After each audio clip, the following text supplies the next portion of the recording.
Markus 9 ayat 30 sampai 50. Pemberitahuan kedua tentang penderitaan Yesus. Yesus dan murid-muridnya berangkat dari situ dan melewati Galilea, dan Yesus tidak mau hal itu diketahui orang. Sebab ia sedang mengajar murid-muridnya, ia berkata kepada mereka, "Anak manusia akan diserahkan ke dalam tangan manusia, dan mereka akan membunuh dia, dan 3 hari sesudah ia dibunuh, ia akan bangkit." Mereka tidak mengerti perkataan itu, namun segan menanyakannya kepadanya. Siapa yang terbesar di antara para murid? Kemudian tibalah Yesus dan murid-muridnya di Kapernaum.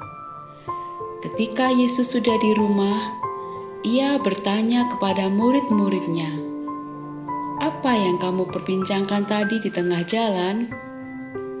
Tetapi mereka diam, sebab di tengah jalan tadi mereka mempertengkarkan siapa yang terbesar di antara mereka. Lalu Yesus duduk dan memanggil ke-12 murid itu. Katanya kepada mereka, "Jika seseorang ingin menjadi yang terdahulu, hendaklah ia menjadi yang terakhir dari semuanya dan pelayan dari semuanya." Maka Yesus mengambil seorang anak kecil dan menempatkannya di tengah-tengah mereka. Kemudian ia memeluk anak itu dan berkata kepada mereka, "Barang siapa menyambut seorang anak seperti ini dalam namaku, ia menyambut aku. Dan barang siapa menyambut aku, bukan aku yang disambutnya, tetapi Dia yang mengutus aku." Seorang yang bukan murid Yesus mengusir setan. Kata Yohanes kepada Yesus, "Guru, kami lihat seorang yang bukan pengikut kita mengusir setan demi namamu. Lalu kami cegah orang itu, karena ia bukan pengikut kita."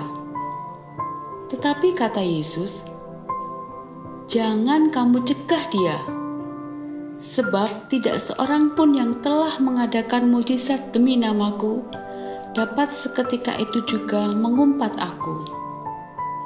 Barang siapa tidak melawan kita, ia ada di pihak kita.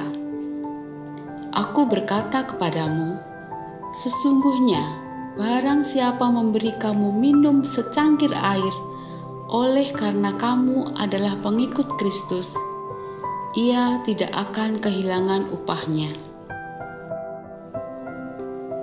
Siapa yang menyesatkan orang tentang garam? Barang siapa menyesatkan salah satu dari anak-anak kecil yang percaya ini, lebih baik baginya jika sebuah batu kilangan diikatkan pada lehernya, lalu ia dibuang ke dalam laut.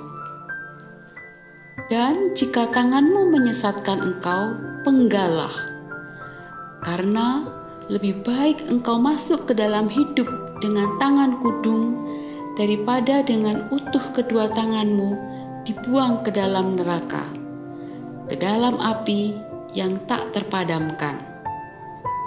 Di tempat itu ulatnya tidak akan mati dan apinya tidak akan padam.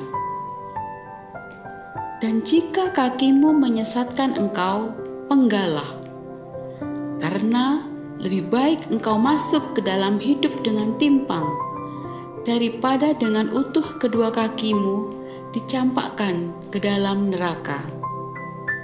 Di tempat itu ulatnya tidak akan mati dan apinya tidak akan padam. Dan jika matamu menyesatkan engkau, cungkilah, karena lebih baik engkau masuk ke dalam kerajaan Allah dengan bermata satu daripada dengan bermata dua dicampakkan ke dalam neraka, di mana ulat-ulat bangkai tidak mati dan api tidak padam.